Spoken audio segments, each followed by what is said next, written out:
I have to take a second to talk about my customer. I never said that it was a good idea to have a customer because I just didn't want to deal with the hassle.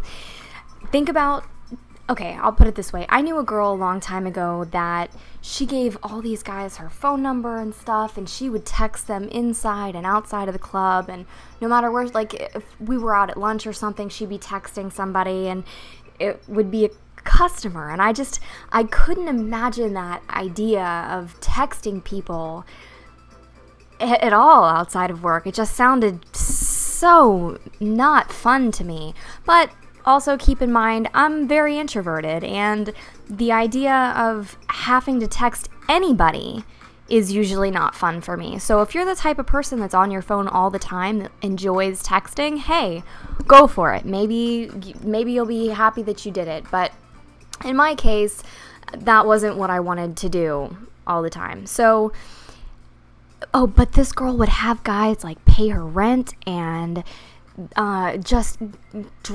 drop by her apartment and give her hand fistfuls of money and stuff. She wasn't doing anything with any of them. She wasn't dirty.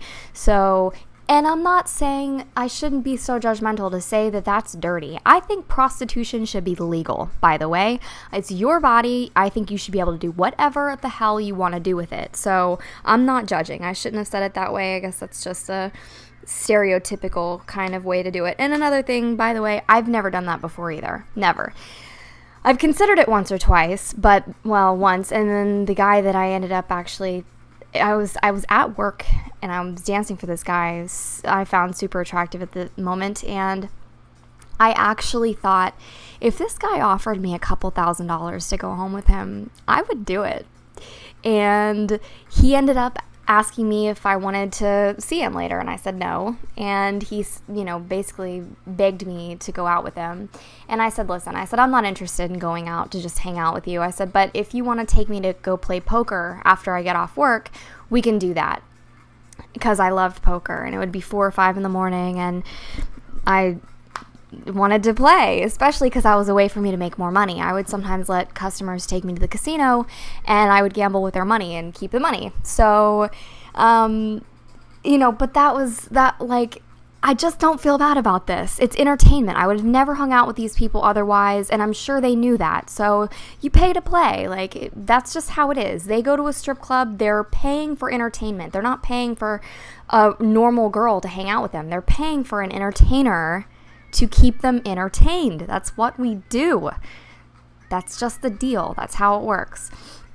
So with clients, and by the way, I ended up dating that guy for way too long. He ended up being my longest boyfriend ever, and I sorely regret him in so many ways. The only thing I'm thankful about that relationship is that I ended up getting a dog because I broke up with him and couldn't move out of his house yet, and I got a dog because of it, and I never would have had that dog if it wasn't for staying with him for way too fucking long. Anyway, so customers. So I have had this client for customer, and I will call him a friend at this point. I mean, I've been able to call him a friend for a really long time.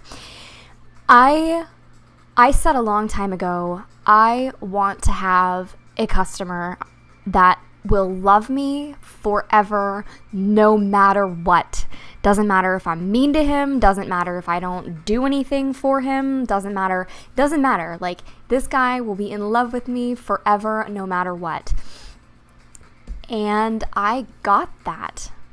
And I just got off the phone with him a second ago, and first I want to say, just in case he ever hears this, I care about this guy immensely. I am not sexually interested. I've told him what it would take for me to be actually interested in having a relationship with him, and one of the main things is he would need to speak English. I can't have a conversation with him. I mean, I just can't have a conversation with him.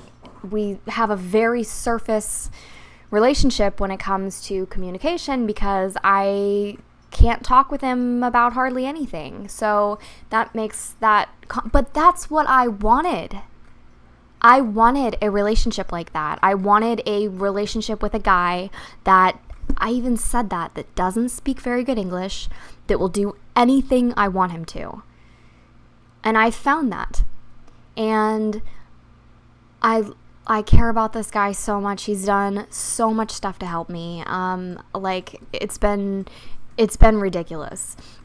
So I want to suggest to you that you say the same thing, that you will find a customer that will love you no matter what, that will take care of you no matter what, because I guarantee you can find that, and you can probably find a lot of these people. Now, the clue or the key here, I would think, is you've got to be careful. Like, this guy came into work.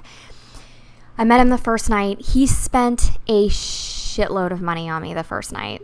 I don't want to say exactly how much it was, but he spent a lot of money. I did so many dances for him, I was beginning to wonder if he was going to pay me. Like, we did a lot of dances.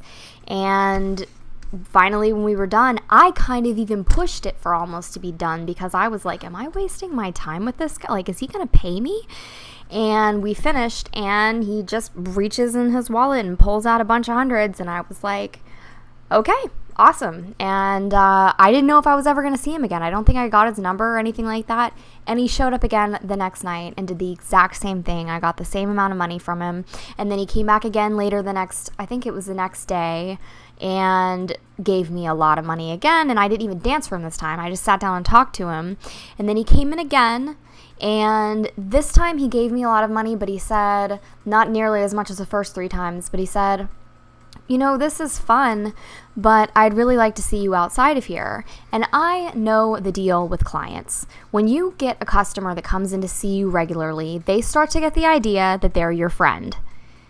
That is not good for business. They're not your friend. They're a person that's coming in to pay you to see you. Yes, you might be building a relationship with this person, but you are still at work.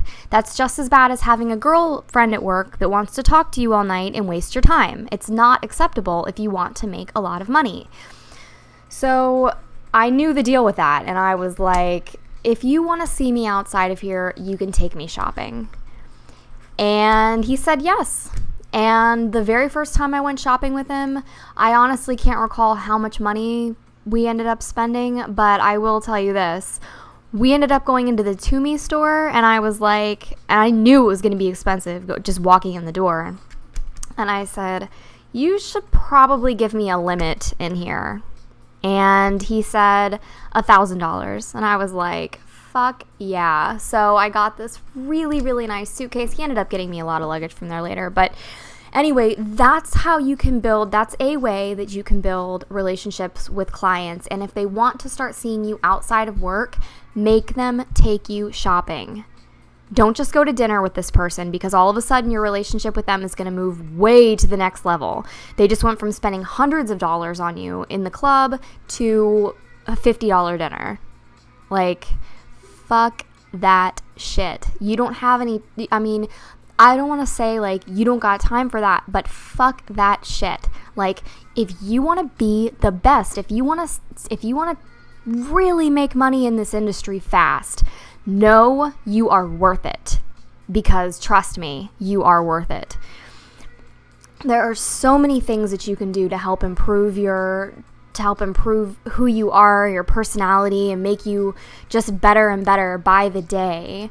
And you don't need to do anything.